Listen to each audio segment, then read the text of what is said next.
Hi hello and welcome back to around the world of cricket. இன்னைக்கு around the world of கிரிக்கெட்ல நம்ம எதை பற்றி பார்க்க போகிறோம்னு உங்க எல்லாருக்குமே தெரிஞ்சிருக்கும். ஹவவர் நான் திருப்பி ஒரு வாட்டி சொல்லிடுறேன் நானே என் வாயால். தேர்ட் மேட்ச், அதாவது இந்த பைலேட்டரல் சீரீஸோட finale, it's almost like final இல்லை. India Australia game 1-1 on the balance இருந்தது. நான் இன்ஃபேக்ட் இந்தியா வந்து வின் பண்ணுவாங்க 2-1 அப்படின்னு சொல்லி ப்ரெடிக்ட் பண்ணியிருந்தேன். காரணம் வந்து ஐ தாட் ஆஸ்திரேலியா வந்து சென்னை மாதிரி ஒரு சர்ஃபேஸில் கொஞ்சம் ஸ்லோவாக இருந்துச்சு, கொஞ்சம் லிட்டில் டேர்ன் இருந்துச்சுன்னா கஷ்டப்படுவாங்க அப்படின்னு ஃபீல் பண்ணேன். ஈக்குவலி ஐ திங்க் அவங்களோட ஸ்பின்னர்ஸும் ரொம்ப நல்லா போட்டாங்க. So eventually the result went their way. But மேட்சை பற்றி நம்ம கொஞ்சம் டைவ் டீப் பண்ணுறதுக்கு முன்னாடி ஒரு சில விஷயங்களை நான் ப்ரெசென்ட் பண்ணணும்னு நினைக்கிறேன். அதாவது வந்து எஸ், நம்ம எல்லாருமே வந்து there is one constant chatter in Indian cricket circle, Indian cricket fans கிட்டலாம் ஒரு கான்ஸ்டன்ட் சேட்டர் என்ன இருந்து வந்திருக்கு அப்படின்னா, இந்தியா மேஜர் டோர்னமெண்ட்ஸ் எல்லாம் ஜெயிக்கிறது இல்லை, ஐசிசி டோர்னமெண்ட்ஸ் ஜெயிக்கிறதே இல்லை அப்படிங்கிற ஒரு குற்றச்சாட்டு வச்சுட்டே இருக்காங்க எல்லாரும். ஆனால் பார்த்தோன்னா பைலேட்டரல் சீரீஸ் வின் பண்ணிவிடுவோம். பைலேட்டரல் சீரீஸ் வின் பண்ணோன்னே என்ன பண்ணுவாங்க அப்படின்னா, பைலேட்டரல் கிங்குப்பா இந்தியா, பைலேட்டரல் பற்றிலாம் பேசாத, வேர்ல்டு சாம்பியன்ஷிப் பற்றி பேசு அப்படின்னு சொல்லுவாங்க. இந்த பைலேட்டரல் சீரீஸ் தோத்தோடனே என்ன சொல்லிட்டாங்கன்னா, நிறைய பேர் என்ன மாதிரி பேசுகிறாங்கன்னா, இந்த பைலேட்டரல் சீரீஸ் இந்தியா தோத்துட்டாங்க, ஆஸ்திரேலியா ஸ்வீப் பண்ணிட்டாங்க, நம்ம வந்து 2023 வேர்ல்டு கப்புக்கு நம்ம எக்ஸ்பெக்டேஷன்ஸை கம்மி பண்ணிக்கணும், அனாவசியமாக ஹையாக வச்சுக்காதீங்க அப்படின்ட்டாங்க. இது வந்து ஒரு கேர்ஃபுல்லான டிபேட். ஏன் அப்படின்னு சொல்கிறேன்னா, இதை ஜெயிச்சா அதெல்லாம் ஒரு மேட்டரா, எப்பவும் ஜெயிக்கிறது தானே, ஐசிசியை ஜெயிச்சு காட்டு அப்படின்வாங்க. அங்கே போகிறதுக்கு பைலேட்டரில் ஏதாவது டெஸ்ட் பண்ணி தோத்துட்டா, இங்கேயே தோத்துட்ட, ஏற்கனவே அதை தோத்துட்டு இருக்க, அங்கே தோக்க மாட்டியா அப்படிங்கிற மாதிரி ஒரு பேச்சு. இது என்ன அப்படின்னா, இது எதை சுட்டி காட்டுது அப்படின்னா, ஸ்டேயிங் இன் த மோமெண்ட் அப்படின்னு சொல்லி கிரிக்கெட்டில் நிறையா சொல்லுவாங்க. அந்த மோமெண்ட்டில் நம்ம இருந்தே ஆகணும். அது ரொம்ப ரொம்ப கிரிட்டிக்கல் கிரிக்கெட்டை பொறுத்த வரைக்கும். ஸோ அதை பற்றி தான் இன்றைக்கி எலாபரேட்டாக பேச போகிறேன். பெரிய பெரிய மோட்டிவேஷனல் ஸ்பீக்கர்ஸ், பெரிய சக்ஸஸ்ஃபுல் லீடர்ஸ், அவங்க கிட்டலாம் வந்து, சார் சக்ஸஸ்க்கு என்ன சார் மந்த்ரா அப்படின்னு கேட்டோன்னா 2 விஷயம் சொல்லுவாங்க. Be in the moment and don't try to win all the battles அப்படின்வாங்க. அதாவது it's important to lose a few battles to win the war அப்படின்வாங்க. அந்த மாதிரி தான் இதுவும்.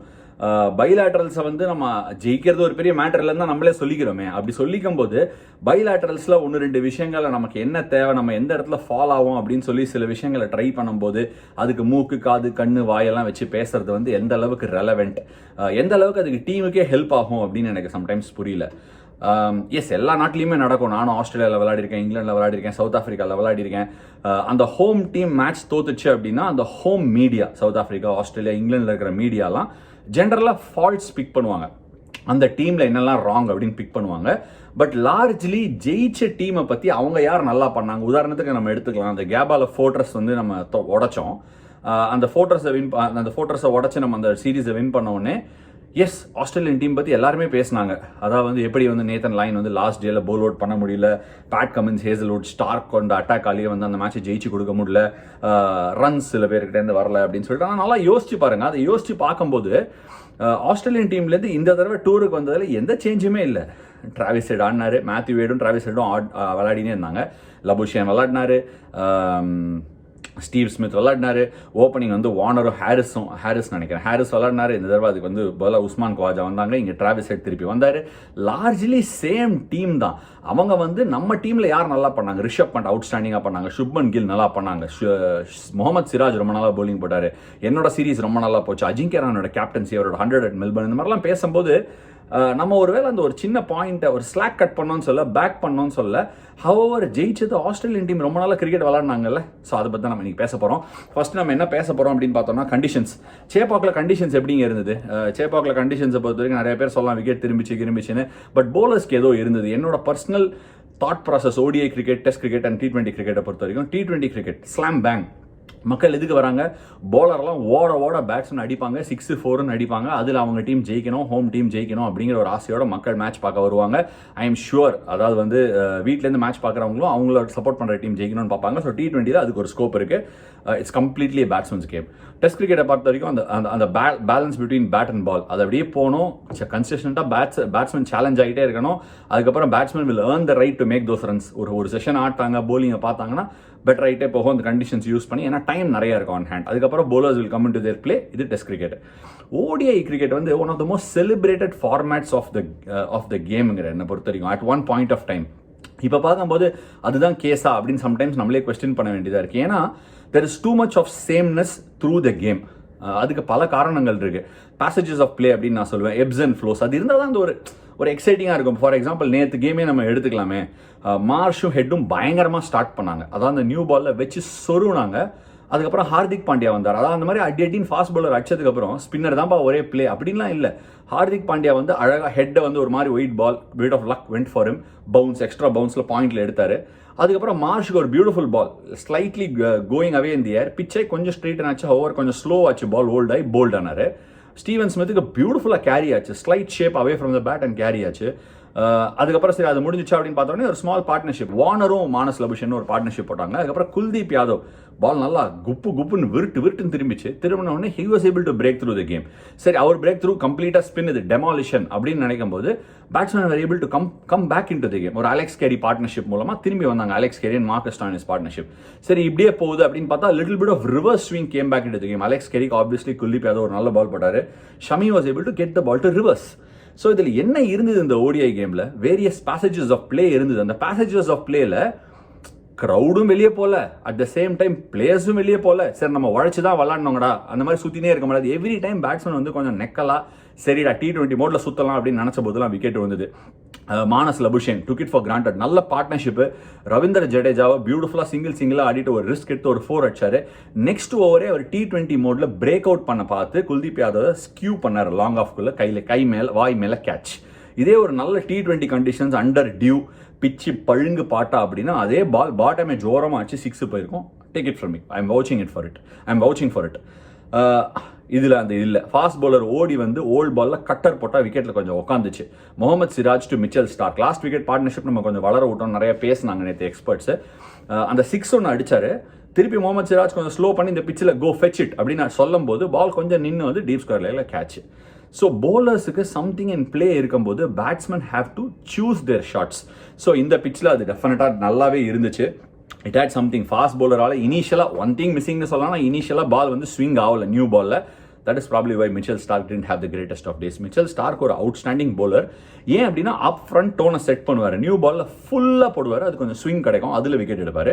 அந்த செட்டப் கரெக்டாக இருந்ததுன்னா மிடில் ஓவர்ஸில் வந்து ஒரு மாதிரி ஹார்டாக டெக் அடிப்பார், எண்டில் வந்து he'll take the ball angling away from right handers, yorkers நல்லா போடுவார். இதான் மிச்சல் ஸ்டார்க்கோட ஸ்ட்ரென்த். அவரோட ஃபர்ஸ்ட் டோன் செட் பண்ணுறதுக்கான ஸ்ட்ரென்த் கிடைக்காதனால he didn't quite have the day. And அவரோட ரெடாரும் கொஞ்சம் மிஸ் ஆச்சு, அதுக்கு ப்ராபப்ளி பிகெஸ்ட் ரீசன் ஹீட்டாக இருந்திருக்கலாம். சரி, நெக்ஸ்ட் நம்ம பார்க்க வேண்டிய விஷயம் என்னன்னா வார்னர் at 4. பயங்கர இன்ட்ரெஸ்டிங்கான ஒரு சாய்ஸுங்க. ஆஸ்திரேலியா, அதான் இந்தியா பற்றி பேசுகிறோம். ஆஸ்திரேலியா இந்த வேர்ல்ட் கப்புக்கு இந்த கேம் இதுலேருந்து என்ன தெரிஞ்சுக்கிட்டாங்க? எனக்கு தெரிஞ்சு 2 விஷயம் தெரிஞ்சுக்கிட்டாங்க. அதில் என்ன அப்படின்னா bowling is going to win them matches. அந்த bowling காம்பினேஷன் என்ன, அண்ட் செகண்டரி அவங்க எத்தனை ஸ்பின்னர் விளையாட போகிறாங்க, அந்த காம்பினேஷனை எந்த கிரவுண்டுக்கு ஏற்ற மாதிரி எப்படி மாற்றிக்க போகிறாங்க. சரி, கிரவுண்டை பற்றி பேசிட்டோம். வேர்ல்டு கப்புக்கு October 5th November 19th I think. So அந்த விண்டோவில் வந்து வேர்ல்டு கப் நடக்க போகிறதா அப்படின்னு பேசிக்கிறாங்க. பட் அந்த விண்டோ இன்னும் ஃபைனலைஸ் ஆகலை, அது அப்ராக்சிமேட் விண்டோ தான். ஏன் அப்படி இந்த விண்டோ கொடுத்துருக்காங்க, ஆனால் டேட்ஸும் யூஸ்வலாக ICC 1 year முன்னாடியே கொடுத்துருவாங்க. ஏன் கொடுக்கல அப்படின்னா இது ஒரு விசித்திரமான சமயம். இந்தியாவில் மான்சூன், பல இடத்துல ரிட்ரீட்டிங் மான்சூன், பல இடத்துல வெயில் அடிக்கும். இப்போ ஃபார் எக்ஸாம்பிள் சென்னையில் வெயில் அடிக்கும், திடீர்னு மழை பெய்யும், அந்த சமயத்தில் மான்சூனும் வரலாம். ஸோ எப்படி நடக்க போகுதுன்னு தெரியல. ஸோ கொஞ்சம் வெயிட் அண்ட் சி மோடில் இருக்காங்க ICC ஃபிக்சர்ஸ் பொறுத்த வரைக்கும். அந்த லாஸ்ட் திங் யூ வாண்ட் ஒரு வேர்ல்டு கப்பில் ரெயின் வாஷ் அவுட்ஸ் மூலமாக ஏதாவது ஒரு டீம் குவாலிஃபை ஆகி ஒரு டீம் எலிமினேட் ஆகிறது நடக்கக்கூடாதுங்கிறதுக்காக I think they trying the best. நான் முன்னாடியே சொல்லியிருந்தேன், கேம்ஸை கூட சீக்கிரம் ஸ்டார்ட் பண்ணலாம், மழை பெய்யுது அப்படிங்கிற பட்சத்தில் டியூ வந்துடும். ஃபார் எக்ஸாம்பிள் நார்த்லாம் கன்ஃபார்மாக டியூ வரும். அப்படிங்கிறத நம்ம அசியூம் பண்ணும்போது கொஞ்சம் மேட்சை சீக்கிரம் ஸ்டார்ட் பண்ணால் லெங்க்தியர் டே கிடைக்கலாம். ஒருவேளை ரெயின் டிலேக்கும் அதை அப்படியே கேபிட்டலைஸ் பண்ணிக்கலாம், இல்லை டியூவையும் அவாய்ட் பண்ணிக்கலாம் அப்படிங்கிறத நான் முன்னாடியே சஜஸ்ட் பண்ணியிருந்தேன். எந்தெந்த வென்யூஸ் அப்படின்னு பார்த்தோன்னா சென்னை, பாம்பே, கல்கட்டா அப்படிங்கிற மாதிரி சென்னை, மும்பை, கல்கட்டா, டெல்லி எல்லா வென்யூஸும் இருக்குது. பெங்களூர் இருக்குது, ஹைதராபாத் இருக்குது, கவுஹாட்டி இருக்குது, இண்டோர் இருக்குது, அதுக்கப்புறமா வந்து தரம்ஷாலா இருக்குது. இன்ஃபேக்ட் யாரோ ஒருத்தர் ரொம்ப வருத்தப்பட்டு சொல்லியிருந்தாங்க, ஏங்க மொஹாலியில் செமிஃபைனல் பயங்கரமாக இருந்தது பாகிஸ்தானோட, அங்கே ஏன் ஷார்ட் லிஸ்ட் பண்ணல, கொஞ்சம் வருத்தமாக இருக்குது அப்படிங்கிற மாதிரி கேட்டிருந்தாங்க. ஐ திங்க் இது ஒரு initial short listing. Final over அகமதாபாத்தில் தான் நடக்க போகுது, நரேந்திர மோடி ஸ்டேடியமில். அதில் எனக்கு தெரிஞ்சு எந்த விதமான சந்தேகமே கிடையாது. அது லாக் கோன் பண்ண குரோர்பதிக்கு இப்போவே அந்த கொஸ்டின் போட்டு லாக் கூட பண்ணலாம். சரி, இப்போ அடுத்து நம்ம பார்க்க வேண்டியது என்னென்னா, எனக்கு அந்த ஃபர்ஸ்ட் இன்னிங்ஸில் நின்ன விஷயம் வந்து டிராவிஸ் ஹெட் ஓப்பனிங் வந்து டேவிட் வார்னரோட நெசசிட்டியை வந்து ஆஸ்திரேலியாவுக்கு குறைச்சிட்டாரு அப்படிங்கிறத கம்ஃபர்டபுளாக சொல்லலாம். டிராவிஸ் ஹெட் பயங்கரமான ஃபார்மில் இருந்திருக்காரு. என்ன நினைவிருக்கும் வரை டிராவிஸ் ஹெட் கிட்ட நான் பார்த்தேன் அப்படின்னா, அவர் எப்போதுமே பிசைட்ஸ் த லைன் பிளேயர், அதாவது வந்து லெக் ஸ்டம்பில் நின்றுப்பாரு, 3 ஸ்டம்பையும் காட்டுவார், எந்த பக்கம், அதாவது லெக் ஸ்டம்புக்கு இந்த பக்கம் எங்கே போட்டாலும் ஆஃப் சைடில் வெளுத்து வாங்கிடுவார். மேலே போட்டிங்கன்னா கவர்ஸ் மிட் ஆஃப் மேலே அடிப்பார், மிட் ஆஃப் வழி அடிப்பார். கொஞ்சம் ஷார்ட்டாக போட்டிங்கன்னா கட்டு, பேக் ஃபுட் பஞ்சு, லேட் கட்டு, இந்த மாதிரி ஷார்ட்ஸ் ஆடுவார். ஆஃப் சைடில் அவர் நிறுத்தவே முடியாது. இன்டர்நேஷனல் கிரிக்கெட்டுக்கும் நார்மலாக ஃபர்ஸ்ட் கிளாஸ் கிரிக்கெட்டுக்கும் என்ன வித்தியாசம்னா, இந்த மாதிரி ஒரு பிளேயர் ஆடினாங்கன்னா ஃபர்ஸ்ட் கிளாஸ் கிரிக்கெட்டில் அடிச்சுனே இருப்பாங்க. Very few bowlers will have the ability to tuck them up. அப்படியே உடம்பை பார்த்து போட்டு அவங்கள கட் பண்ண மாட்டாங்க. பண்ணணும்னு இன்டென்ஷன் இருக்கும், ஆனால் நிறைய பேர் வந்து ஃபர்ஸ்ட் கிளாஸ் கிரிக்கெட்டில் பண்ண மாட்டாங்க. இன்டர்நேஷனல் கிரிக்கெட்டில் ஓரளவுக்கு டிராவிஸ் ஹெட் அந்த இடத்துல லாக் பண்ணி வச்சிருந்தாங்க. ஹவர் லாஸ்ட் ஒரு 16-18 monthஸில் நான் அவரோட வேகன் வீல் எடுத்து பார்த்தேன். கிரிக்கெட் ஃபோர்லேருந்து வேகன் வீல் உங்களால் முடிஞ்சா எடுத்து பாருங்க. It be very interesting one. 18 months முன்னாடி டிராவிஸ் ஹெட் பார்த்தீங்கன்னா ஒரு வேகன் வீல் என்ன square off the wicket on the off side, little to the left of covers, extra கவரோட லெஃப்ட், மிட் ஆஃபோட ரைட், இது வரைக்கும் தான் அவரோட வேகன் வீலே இருந்துச்சு. ஹவவர் அவரோட பேட் ஸ்விங் அண்ட் பேட் பார்த்த மாற்றிருக்காரு. அதாவது எப்படி நான் அதை கண்டுபிடிப்பேன்னா, பேட் அவர் ஹோல்ட் பண்ணிட்டு இருக்கும்போது எவ்வளோ கிட்ட, அதாவது ஃபர்ஸ்ட் ஸ்லிப் கிட்ட இருக்கா, செகண்ட் ஸ்லிப் கிட்ட இருக்கா, கல்லி கிட்ட இருக்கான்னு. இப்போ அவரோட ரேஞ்ச் எப்படி இருக்குன்னா, ஃபர்ஸ்ட் செகண்ட் ஸ்லிப்லேருந்து ஆரம்பிச்சு பேட் வந்து பேக்வர்ட் பாயிண்ட் வரைக்கும் போகுது. So the wider it goes, அவரோட ஆர்க், அவரால் லெக் சைடில், நேற்று கூட ஒரு பால் லெக் சைடில் கிராம்ப் பண்ண ட்ரை பண்ணி இந்தியன் பவுலர்ஸ் போட்டாங்க, சக்காக்குன்னு பிக் பண்ணார் ஸ்கொயர் லெக் மேலே ஒரு 6. அவர் அந்த லெக் சைடு கேமை, அவரோட ஃபெனாமினல் ஆஃப் சைடு கேமுக்கு அந்த லெக் சைடு கவுண்டர் பஞ்சஸ், நீ நாங்கள் நிறுத்துறியா, நான் உன்னை அடிக்கிறேன், அந்த இடத்துலயே என்னால் அடிக்க முடியும் அப்படிங்கிற அந்த கவுண்டர் பஞ்ச் கொடுத்துருக்கிறதுல டிராவிஸ் ஹெட் ஒரு 360 டிகிரி பேட்டராக வந்திருக்காரு. இன்ஃபேக்ட் அக்ஷர் பட்டேல கூட ஒரு தூரமான பால் அப்படியே மிட் ஆஃப் மேலே எக்ஸ்டெண்ட் பண்ணார். அதெல்லாம் ஜென்ரலாக டிராவிஸ் ஹெட் இதுக்கு முன்னாடி அடிச்சது இல்லை. பட் இந்த வெர்ஷன் ஆஃப் டிராவிஸ் ஹெட் ஆஸ்திரேலியாவுக்கு பயங்கர கான்ஃபிடன்ஸை கொடுக்குது. ஆஸ்திரேலியாவுக்கு நல்லா தெரியும், டிராவிஸ் ஹெட்டை ஓப்பன் பண்ண வச்சா தான் நமக்கு மேக்ஸிமம் வேல்யூ, ஆனால் அவர் ஆடுற பேட்டிங்க்கு ஓப்பன் பண்ண வைக்கலாம் மார்ஷோட அப்படிங்கிற மாதிரி. It be interesting to C. ஒருவேளை மார்ஷை 3க்கு தள்ளிட்டு வார்னரையும் ஹெட்டி ஓப்பன் பண்ண வைப்பாங்களா வேர்ல்ட் கப்பில், ஏன்னா கிரீன் வேற இருக்காரு. I don't know how that's going to go, but Australia have a problem of plenty அப்படின்னு சொல்லலாம். Do India have a problem of plenty? Maybe, maybe not. மக்கள் 1000 விஷயம், you can read into too many things. Shreyas Iyer injury, ஒரு stable Indian ODI number 4, அவரோட injury வந்து has opened up opportunities for someone like Suryakumar Yadav. Suryakumar Yadav ஒரு interesting சீரீஸுங்க. அவருக்கு வந்து 3 balls 3 ducks அடிச்சிருக்காரு. இதில் வந்து அவர் ODI கிரிக்கெட்டா, T20 கிரிக்கெட்டா, அவர் இதுவா அதுவா, இதெல்லாம் எதோட பேக்லாஷ் அப்படின்னா, இந்தியா தோத்ததுனால இன்னும் இதெல்லாம் ஒரு டாக்கிங் பாயிண்ட் பேசிக்லி. இதில் வந்து there is not too much to read into it. And வந்து நம்மளோட எமர்ஜென்ஸ் ஆஃப் IPL, நம்மளோட Indian success, the amount of money coming in to the game, the amount of expectation for an Indian cricket team, it's the most popular cricket team in the world. இதெல்லாம் வச்சு பார்க்கும்போது India ஜெயிச்சே ஆகணுங்க, India தான் strongest team in the world அப்படிங்கிற மாதிரி ஒரு opinion போய் சேர்ந்துருக்குன்னு நான் ஃபீல் பண்ணுறேன். அதாவது வி நீட் டு அண்டர்ஸ்டாண்ட், அதாவது ICC வேர்ல்ட் கப் பொறுத்த வரைக்கும் வெஸ்ட் இண்டீஸ் 2 முறை ஜெயிச்சிருக்காங்க, ஆஸ்திரேலியா நிறைய முறை ஜெயிச்சிருக்காங்க, Pakistan have been a very competitive team in the World Cups.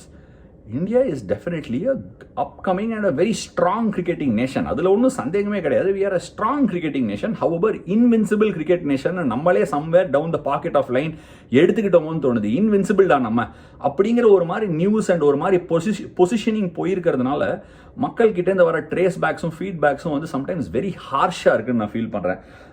அந்த ஃபீட்பேக்ஸை சம்டைம்ஸ் இன்னைக்கு social media, the era of social media, such feedbacks சில சமயம் can strike your eye and even experts அந்த லைனில் போகிறாங்க ரொம்ப ஹார்ஷாக.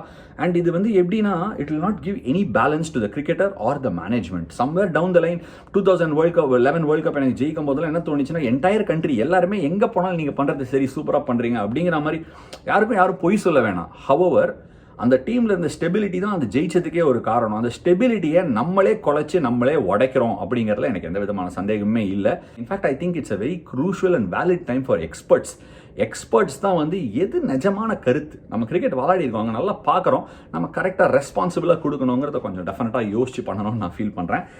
ஏன்னா இட்ஸ் வெரி இம்பார்ட்டன்ட் இல்லையா, கிரிக்கெட் இன்னைக்கு எல்லாரும் வழங்குறோம், சோஷியல் மீடியா மூலமாக எல்லாருமே அதை பற்றி பேசுகிறோங்கிற போது நம்ம அதை கொஞ்சம் we should also be a little ரெஸ்பான்சிபிள்ங்கிறது எனக்கு எந்த விதமான சந்தேகமே இல்லை. சரி, வென்யூஸை பற்றி சொல்லிட்டேன். இப்போ இந்தியன் ஹாஃபை பற்றி பேசலாம். India started off really well. Rohit பயங்கரமான இன்டென்ட் காமிச்சார். ஏன்னா அவருக்கு தெரியும் it's new ball pitch, we get ahead of the game. கொஞ்சம் கேமுக்கு அஹெடாக போயிட்டோம் அப்படின்னா ஸ்பின்னர்ஸ் போடும்போது கொஞ்சம் டைம் எடுத்து ஆடலாம் தெரியும். He went ahead of the game, the right approach. ஒரு மாதிரி சாஃப்ட் டிஸ்மிஸல் ஆயிடுச்சு பாவம். ஐ திங்க் தட் இஸ் அந்த மாதிரி ஒரு இன்டென்ட்ல போகும்போது கரெக்ட். அதுக்கு ஒரு செகண்ட் ஃபிடல் பியூட்டிஃபுல்லாக சுப்மன் கில் விளாட்னாரு. ஒரு சென்சேஷனல் ரிவ்யூவில் வந்து ஆப்வியஸ்லி தி காட் சுப்மன். இன்ட்ரெஸ்டிங் பிச் இல்லை, முன்னாடியே சொன்ன மாதிரி. I think in this pitch வந்து ஜாம்பா அண்ட் ஆகார் வந்து ஆஸ்டன் ஏகார் வந்து ரொம்ப க்ரூஷலாக இருக்க போகிறாங்கன்னு எல்லாருக்கும் தெரிஞ்சது தான். ரைட் காம்பினேஷன் விளாட்னாங்க. அது left out seamer played Ashton Agar. It was right call. Steven ஸ்மித்தோட கேப்டன்சிக்கு நம்ம போகலாம். ஹவவர் இந்தியா வந்து had the chase in the bag. KL ராகுல் அண்ட் அக்சரோட அந்த ரன் அவுட் அதுதான் வந்து டாக்கிங் பாயிண்டாக இருந்தது இல்லையா. சூர்யா வந்து கீழே வந்தார், அக்சர் வந்து மேலே வந்தார். அது வந்து நாளை கேஎல் ராகுல் 4 போனார்னு பேட்டிங் ஆர்டர் ரொம்ப மாறிடுச்சு சார். கொஞ்சம் யோசிச்சு பாருங்க, ஆஸ்திரேலியன் டீமோட பேட்டிங் லைனப்பை கன்சிஸ்டண்டாக பாருங்க. மேக்ஸ்வெல் வரும்போது மேக்ஸ்வெல் அப்படி தான் யூஸ் பண்ணுவாங்க, மேலேயும் கீழே யூஸ் பண்ணுவாங்க. ஏன்னா இம்பாக்ட் கிரியேட் பண்ணக்கூடிய பிளேயர்ஸ். சூர்யாவோட கேஸ்லையும் வந்து ஒரு இம்பாக்ட் கிரியேட் பண்ணக்கூடிய பிளேயர். ஸ்பின்னு சூப்பராக விளையாடுவார். அந்த அதே மாதிரி நம்பர் 4 இப்போ மார்னஸ் லபுஷன் வந்து நேற்று ஆஸ்திரேலியா ஜெயிச்சிட்டாங்க, அது டாக்கிங் பாயிண்டாக யாருமே பேசல. மார்னஸ் லபுஷன் வந்து 4ல் வந்திருந்தார். நேத்தோட மேட்ச்சில் வார்னர் வந்ததுனால ஒரு 5 வந்தார். அதனால ஆஸ்திரேலியா தோத்துட்டாங்களா, ஜெயிச்சின் தோத்துட்டா அவங்க ஊர்லேயே அப்படி பேச போகிறாங்களா அப்படிங்கிறது நமக்கு தெரியாது. ஸ்டாயினஸ் பெரும்பாலும் 6ல் ஆடுறவர். இந்த சீரீஸில் 7ல் ஆடி இருக்காரு, 8ல் ஆடி இருக்காரு, எல்லா இடத்துலையும் ஆடி இருக்காரு.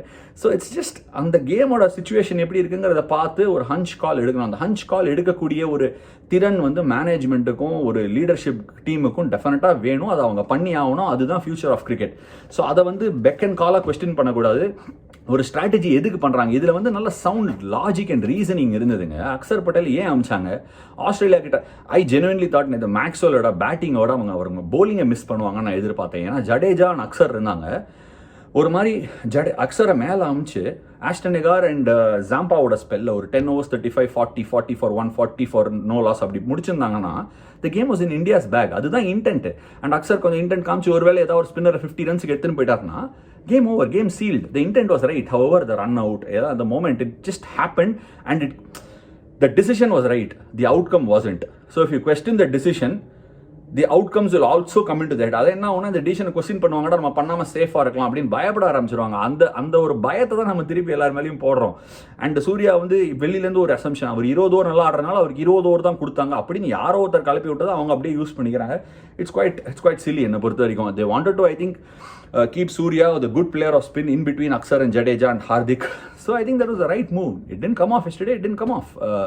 However, அவ்வளோதான் நான் பார்ப்பேன். It was a great call. Axar சம ஃபார்மில் இருக்காரு. அக்சர் அந்த இடத்துல அமைச்சது பர்ஃபெக்டான decision. There is sound reasoning and logic. So நம்ம வந்து கொஸ்டின் வந்து ஜஸ்ட் நம்ம ரிசல்ட்டை பேஸ் பண்ணி கொஸ்டின் பண்ணுறதுல ஃபியூச்சர் ரிசல்ட்ஸை கோட்டை விட்டுருவோம், ப்ராசஸில் ஃபோக்கஸ் பண்ணாமல். அப்படிங்கிறனால தான் நான் இந்த பாயிண்ட்டை திருப்பி ரைஸ் பண்ணேன். இந்த சீரீஸில் நம்ம என்ன கற்றுட்டோங்க, அதாவது ஸ்பைசி கண்டிஷன்ஸ் இருந்தது. when the ball swung, low scoring games, I really loved the low scoring games. வைசாக்ல வந்து கேமில் கொஞ்சம் ஆச்சு, it became a blow away game. But வந்து nevertheless it just worked out. எனக்கு I really like these games. India வந்து இந்த மாதிரி scores இந்த மாதிரி கண்டிஷன்ஸில் விளாட்னா India stands a great chance of winning. இதோட காம்பினேஷன் பாருங்கள், 3 ஸ்பின்னர். இன்ஃபேக்ட் இந்த மாதிரி கண்டிஷன்ஸில் பிளைண்டாக 4வது கூட ஆடலாம். With Washi being and allrounder. 4 spinner ஆடினா all bases covered. 2 bowler taking it away from the left hander, 2 bowler taking it away from the right hander. You have options loaded. தைரியமாக விளாடணும் கொஞ்சம் ஸ்லோயிஷ் பிச்சஸில் அப்படிங்கிறதுல எனக்கு எந்த விதமான கன்சர்னுமே கிடையாது, எந்த விதமான ஒரு டவுட்டே கிடையாது. இன்ஃபேக்ட் இந்தியாவோட ஸ்ட்ராங்கஸ்ட் ஃபோர்ட் என்ன இருந்தது, slow pitches, spin it to win இட்னு தான் இருந்தது. Somewhere down the line spin ball திரும்புது, அப்படி திரும்புது, பஃப் ஆஃப் டஸ்ட். நேற்று கூட தான் பஃப் ஆஃப் டஸ்ட் வந்தது. ஏன் பஃப் ஆஃப் டஸ்ட்டை பற்றி பேசி ஆவரேஜ் விக்கெட்டோட ரேட்டிங்லாம் பண்ணல. பஃப் ஆஃப் டஸ்ட் வந்து 269 வந்து ஸ்கோரு. ஆஸ்திரேலியாவும் அடிச்சாங்க, இந்தியாவும் அடிச்சாங்க. ஸோ இதெல்லாம் சும்மா இதுவாய்க்கு அப்படின்னு நான் ஃபீல் பண்ணுறேன். இந்த மாதிரி கண்டிஷன்ஸ் தான் இந்தியாவோட கிரேட்டஸ்ட் கண்டிஷன்ஸ். இதில் விளாடணும். இதில் இன்ஃபேக்ட் இந்தியா இதில் விளாடுறதே இல்லை. ஐபிஎல் அண்ட் அதர் ஓடிஎஸ்ல 340 350 விளாடுறோம். இந்த மாதிரி பிச்சர்ஸில் சடனாக விளாட்னா நேற்று ஃபார் எக்ஸாம்பிள் கேஎல் ராகுல் கன்னு பிரிஸ்டீன் ஃபார்மில் விளையாடிந்தார், அவுட்ஸ்டாண்டிங்காக விளையாடிந்தார். ஆனால் ஸ்லைட்லி பெட்டர் பிச், அவர் அடிச்சா அதே ஷாட்டு 6 12 போய் விழுந்திருக்கும். அந்த தட் பிச் இட் ஹங். இதே மாதிரி பிச்சர்ஸில் கன்சிஸ்டண்டாக விளாட்னா கேஎல் ராகுலுக்கு தெரியும், சரி இப்போ ஒரு 4 வந்தது, நம்ம 2 சிங்கிள் விளாடுவோம், அவரும் adapt பண்ணிப்பார். we don't do it enough, but leading into the World Cup இந்த மாதிரி பிச்சர்ஸில் விளாடணும், இப்படி விளாடணும் அப்படிங்கிற மோடை பிடிச்சிக்கிட்டானா India will be an unbeatable side. நான் திருப்பி சொல்கிறேன், பேட்டிங்கிறது சப்கான்ஷியஸ் ஆக்டிவிட்டி, அதாவது யோசிக்காமல் பாலை முன்னாடி பார்த்து ரியாக்ட் பண்ணுறது. போலிங்கிறது கான்ஷியஸ் ஆக்டிவிட்டி. இந்த மொமெண்ட் நம்ம ஒரு பேட்ஸ்மேனை பற்றி இப்படி அப்படின்னு பேசினோன்னா அவங்க கான்ஷியஸ் மைண்டில் அவங்க சப்கான்ஷியஸ் ஆக்டிவிட்டி டிஸ்டர்ப் ஆச்சுன்னா அவங்களால they will not be able to bring the best shot out on their block. பவுலரும் அதே மாதிரி தான். பவுலருக்கு கொஞ்சம் மோர் திங்கிங் ஸ்கோப் இருக்குது, யோசிச்சு போடலாம். ஹவர் இன்னொரு talking point of the day என்னன்னா விராட் கோலியோட வண்டர்ஃபுல் 50. நேற்று வந்து அந்த அக்கேஷனில் ஆடம் ஜாம்பா 2 ஸ்டீவன் ஸ்மித்தோட கேப்டன்சின்னு சொன்னால, ஆடம் ஜாம்பாவும் ஆஸ்டன் எகாரும் போடும்போது அந்த விக்கெட்டில் வந்து it was holding and coming. ஹோல்டி எல்லாம் திரும்பலை, ஹோல்டாகி நேராகவும் வந்தது. விராட்டும் ஹார்திக் பாண்டியாவும் அந்த 2 வாட்டி எக்ஸ்ட்ரா கவர் மேலே ட்ரை பண்ணி மிட் ஆஃப்க்கு ஜஸ்ட் ஷாட் விழுந்தது. அப்போ என்ன பண்ணார் ஸ்டீவன் ஸ்மித், நல்ல ஸ்லிப்லேருந்து நான் கவனிச்சுனே இருந்தேன். ஆஸ்டன் எகாரை சொல்லிட்டே இருந்தார், போடு கொஞ்சம் வெளியே போடு, கொஞ்சம் வெளியே போடு. ஏன்னா அந்த லைனை பார்த்தோன்னே அப்படி போவாங்க, எக்ஸ்ட்ரா கவர் மேலே போவாங்க. அது கொஞ்சம் ஹோல்டாகி ஸ்ட்ரெயிட்டாக வந்துச்சுன்னா நேராக லாங் ஆஃப்க்கு போகும். டேவிட் வார்னரை கொஞ்சம் வெயிட் பண்ணி உள்ளே கொண்டு வந்தார். பியூட்டிஃபுல்லாக எடுத்தார் அந்த பேக் டு பேக். அந்த விராட் கோலியோட டிஸ்மிஸல் யூஸ்வலாக இந்த மாதிரி 50 அடிச்சு 100 அடிச்சு கிங் சேஸ் அப்படின்னு முடிச்சு கொடுத்துருவாரு. நேற்று அது நடக்கல, பட் நான் என்னோட ஃபிங்கர்ஸ் கிராஸ்ட். அவர் he is looking very good by the day. Cometh the man. World கப்பில் கண்டிப்பாக is gonna turn it on. I have all the belief. Let's go and back him. And finally the telling moment of the game. நேற்று நம்ம we had the game in the bag. ஹார்திக்கும் ஜடேஜாவும் விளையாடும் போது கூட game in the bag. 39th ஓவரோ 40th ஓவரோ one of the overs Adam Zampa வந்தார் bowling போடுறதுக்கு அப்படி க்ரீஸ் கிட்ட. ஸ்டீவன் ஸ்மித் என்ன பண்ணார், ஒரு ஓவர் தான் போட்டார் Adam Zampa, something like that அந்த ஸ்பெல்லில். ஆர் ஏதோ மிச்சல் ஸ்டார்க் ஒரு ஓவர் தான் போட்டார். ஸ்டீவன் ஸ்மித் நேராக ஜாம்பா கிட்ட போயிட்டு நிறுத்து, நான் கொஞ்சம் பேசுகிறேன், நம்ம பேர் பேசலாம், இப்போ போடாத. ஏன் போடாதுன்னு சொன்னார்னா அது கன்சால்டேஷன் ஃபேஸ். 11 ஓவரோ 12 ஓவரோ இருந்தது. இந்தியா 6 டவுன் ஆகிட்டாங்க. இதுக்கப்புறம் பேட்ஸ்மேன் இல்லை. ஹார்திக்கும் ஜடேஜாவும் 45 ஓவர்ஸ் வரைக்கும் கேம் எடுத்துன்னு போயிட்டு அதுக்கப்புறமா தான் மேக்கப் பண்ண முடியும் ஸ்கோரை. நல்லா தெரியும் அவருக்கு. ஸ்கோரிங் ரேட்டை இன்க்ரீஸ் பண்ணிவிட்டு ஆடம் ஜாம்பாவை ஹார்திக் பாண்டியா கொண்டு வர வச்சு. ஏன்னா ஆடம் ஜாம்பா வந்து லெக் ஸ்பின்னர், விக்கெட் எடுப்பாருலாம் சொல்லலாம். ஹவவர் இப்படி போட்டு சிக்குன்னு இப்படி வாங்கி போய் சக்குன்னு அப்படி வாங்கின்னு போய் எடுக்கிற போலர் கிடையாது. டிஃபென்ஸில் சேலஞ்ச் பண்ணுற போலர் கிடையாது. The odd wicket he will get on the defence. அடிக்கும் போது he comes into zone way. பேட்ஸ்மேனை அடிக்க வைக்க பார்க்கும்போது he comes into zone. அப்படி பார்த்து கரெக்டாக ஹார்திக் பாண்டியாவை அந்த மோடுக்கு புஷ் பண்ணிவிட்டு, இன்ஃபேக்ட் தமிழ் காமெண்ட்ரியில் கூட யோமேஷ் சொல்லியிருந்தார், எனக்கு இது பிடிக்கலைங்க, எனக்கு என்னவோ இது சரிப்பட்டு வரலைங்க அப்படின்னு சொல்லிட்டே இருந்தார். கரெக்டாக அடிச்சு அவுட் ஆனார். ஹார்திக் பாண்டியா எக்ஸ்ட்ரானரியாக பேட்டிங் ஆனார். By the way power Pandy வேற மாதிரி கவர் டிரைவ், அந்த பிச்சில்லாம் கவர் டிரைவ் ஸ்வீப்பர் கவரை பீட் பண்ணார். Looked in imperious touch. ஒரு சில மூமெண்ட்ஸ் இங்கே அங்கே நமக்கு போல. ஆஸ்திரேலியா சுற்றினே இருந்தாங்க, அவங்களுக்கு லாஸ்ட் விக்கெட் கூட பட்டுச்சு.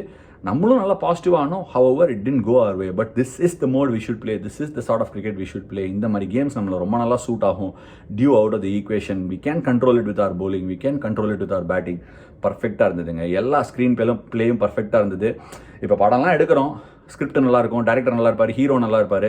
திடீர்னு பார்த்தா எடுத்துக்கலாம், அன்பே சிவமே எடுத்துக்கலாமே, எல்லாம் நல்லா இருந்தது. ஆனால் இனிஷியலாக ஓடவே இல்லை. போக போக தான் மக்களுக்கு புரிஞ்சுது. அந்த மாதிரி தான் இது நல்லா இருந்தது, எனக்கு பிடிச்சிருக்கு. போக போக நம்ம நல்லா பிடிக்கும். Don't jump to conclusions. இப்போவே இல்லை அப்போ நடக்குமா, இதை ஜெயிப்பீங்க அதை ஜெயிப்பீங்களா, என்ஜாய் பண்ணுங்கள். Let's go with the flow. யார் நல்லா பண்ணுறாங்கன்னு பார்ப்போம், பேக் பண்ணுவோம். சூரியகுமார் யாதவ் நமக்கு எக்ஸ்ட்ராடினரி பிளேயர்னு தெரியுங்க, அவரால் என்ன பண்ண முடியும்னு தெரியும். பேக் பண்ணுவோம். லைக் ரோஹித் சர்மா சொன்ன மாதிரி பேக் பண்ணணும். பேக் பண்ணி அவங்க நல்ல பிளேயர், அவங்க நல்ல ஸ்பேஸில் வைக்கணும். நாளைக்கு சொல்ல முடியாது, ஸ்ரேயஸ் ஐயர் வந்து அவர் எடுத்து அவர் கலக்குவார், அதில் ஒன்றும் சந்தேகமே இல்லை. எல்லாருமே நம்ம பிளேயர்ஸ் தானே. Especially leading in to the world cup. IPL கிபிஎல் இந்த ஃபார்ம் அந்த ஃபார்ம் 1000 பேர் 1000 தியரிஸ் கொடுப்பாங்க. இப்படியானா அப்படியானா நீங்கள் நம்பர்ஸ் லொட்டு லொசுக்குன்னு எக்கச்சக்கம் வந்துடுச்சு. At the end of the day இவங்களோட டேலண்ட் எல்லாம் நமக்கு தெரியும். இது நம்ம டீம், நம்ம ஊர், இது நம்ம நாட்டு வேர்ல்ட் கப் இந்த வருஷம். நம்ம பேக் பண்ணுவோம், டீமை ரேலி பண்ணுவோம். ரொம்ப டபுள் கெஸ் பண்ண வேணாம். ஏகப்படாத சில டெக்னிக்கல் கிளிச்சஸ் கூட சொல்ல வேண்டிய அவசியம் இல்லை. ஏன்னா ஒயிட் பால் கிரிக்கெட்டில் டெக்னிக்கல் கிளிச்சஸ் எல்லாம் வந்து ஆடிக்கு ஒரு தடவை அமாவாசைக்கு ஒரு தடவை தான் எக்ஸ்போஸ் பண்ணுவாங்க. ஏன்னா there is not much happening through the air or off the seam or even off the deck. So நம்ம வந்து அதெல்லாம் கூட தள்ளி வச்சு கொஞ்சம் பார்க் பண்ணிவிட்டு பேசேஜஸ் ஆஃப் பிளே, மேட்சப்ஸு எல்லாமே பார்க்கலாமே. அந்த மாதிரி விஷயங்களை எடுத்துகிட்டு போகலாம். ப்ராசஸ் எப்படி இருக்குது, இன்டென்ட் எப்படி இருக்குங்கிறத செக் பண்ணலாம். So that's my take on around the world of cricket. இந்த வருஷம் இந்த episode of around the world of கிரிக்கெட்டில் நான் என்னெல்லாம் சொல்லணும்னு நினச்சேனோ சொல்லியிருக்கேன். நீங்கள் ஒத்துக்கிறீங்களா ஒத்துக்கலையா நான் ஆப்வியஸ்லி கமெண்ட் செக்ஷனில் போடுங்க. இது என்னோட கருத்து with the experience of 2011 world cup. அப்போ எப்படி இருந்தது, எப்படி மக்கள் ரேலி அரௌண்ட் பண்ணாங்க, எக்ஸ்பர்ட்ஸ் ரேலி அரௌண்ட் பண்ணாங்கன்னு ஞாபகம் இருக்குது. அது இந்த பக்கம் இல்லை, இன்னும் கொஞ்சம் பெட்டர் பண்ணலாம் அப்படிங்கிறது என்னோட தாட்டு. இந்தியன் டீம் கிட்ட சரக்கு இருக்குது. ஆனால் நம்ம தான் பெஸ்ட்டு இன்வின்சிபிள் அப்படின்னு சொல்லுவோமா, அது டெஃபினட்டாக கிடையாது. ஏன்னா எல்லாருமே வந்து நல்ல teams.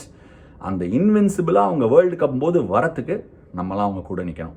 All the very best team India leading in to the world cup. IPL ஆரம்பிக்கும் போது ஐபிஎல் போது நம்ம ஷோஸ் நிறையா இருக்கும். ப்ரோபோ ப்ரெடிக்ஷன் கான்டெஸ்ட் வரும். நம்மளோட கிரிக் இன்ஃபோ கார்னர் கூட வரதுக்கான ஒரு வாய்ப்பு இருக்குது. நம்ம கெஸ்ட் ஆப்வியஸ்லி பீடாக் and Praveen will be joining. So until then, see you, good luck, take care, and உங்கள் காமெண்ட் செக்ஷன் as always போடுங்க, நான் வேல்யூ பண்ணுறேன்.